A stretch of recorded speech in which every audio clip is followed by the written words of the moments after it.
Now, isn't Elon Musk cooking up a storm in the US with his dramatic government cost-cutting campaign under President Trump? Musk hams it up all right, doesn't he? But the Department of Government Efficiency is the agency involved. And when you think about a federation like the US and the way that federal departments often double up on areas where the state governments and private sector do most of the heavy lifting, there's lots of scope for cutting. Just listen to Nobel Prize-winning economist Milton Friedman 25 years ago. Department of Agriculture. Abolish. Gone. Department of Commerce. Abolish. Gone. Department of Defense. Keep. Keep it. Department of Education. Abolish. Gone. Energy. Abolish. Department of Justice. Oh, yes. Keep that one. Keep that one. Labor. No. Gone. State. Keep. Keep it. Transportation. Gone. Gone. The Treasury. You have to keep it to collect taxes. Yeah, you've got to keep Treasury to keep the taxes coming in. Anyway, sounds great getting rid of all those departments, doesn't it? But tell him he's dreaming. Let's go to our own recently appointed Shadow Minister for Government Efficiency, Senator Jacinta Price. Thanks for joining us again, Jacinta. When you see Milton Friedman sort of just saying a whole department's like a federal education department or a federal commerce department are not required, do you get excited? Is there any possibility to go that hard in Australia? Well, I have always said that ultimately what success would look like is to actually probably put myself out of a job and no longer require a Minister for Indigenous Australians, because we'll be serving Australians on the basis of need, not race. I've always said that, and that is certainly what success looks like. I'd say that's probably a lot further down the road, but, we are looking at what waste currently exists, and let me tell you now that there is a very long list developing as we speak, but we're looking forward to being able to identify all of that waste, to be able to redirect it where it's going to be most effective for the benefit of all Australians.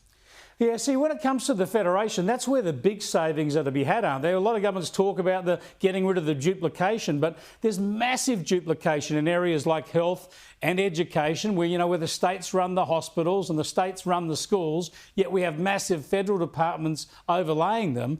I mean, if you can really cut out the duplication, there'll be a huge saving to taxpayers. Yeah, look, duplication is huge on our agenda, and identifying where that duplication exists. I can speak also about the Indigenous Affairs portfolio, where there is an incredible amount of duplication, and where we're funding service providers ridiculously. So say, for an example, a place like Murujulu, where there's 300 residents and there are 30 different service providers going into that community, that is 10 service providers per person. They're the sorts of things that we need to ensure that we're pulling back on. But there's lots of areas of spending that are taking place, like recently discovering $25,000 being spent by Services Australia for 13 bureaucrats to receive drama training from NIDA. Where there's a desk, a $20,000 desk sitting in storage that a department secretary didn't even realise was sitting in storage. Well, there is a lot. Let me just share some other examples with you. Because in the US, they're attacking overseas aid a lot. I just want to have a look at the Australian aid budget. The latest figures here show there's $2.5 billion spent on overseas aid in Australia.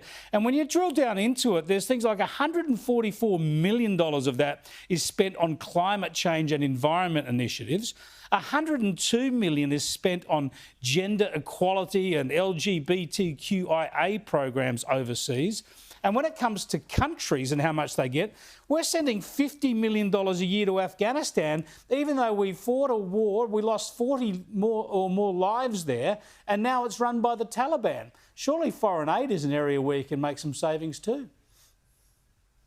Oh, absolutely, no doubt. And really, if we're supporting in terms of foreign aid, then it should be about the absolute essentials.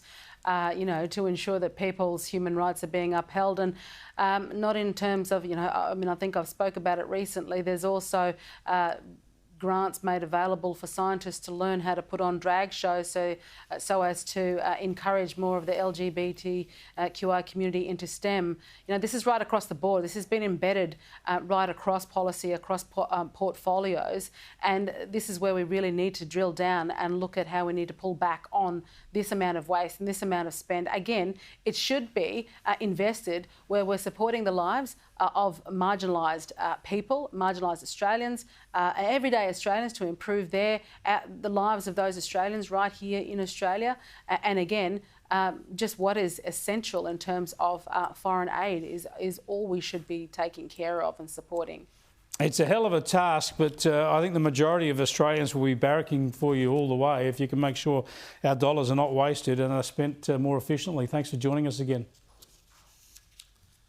Senator Jacinta Price there. She'll be the Shadow Minister, obviously, for Indigenous Australians, but also for government efficiency. So if the coalition gets in, she's got two big jobs and all power to her.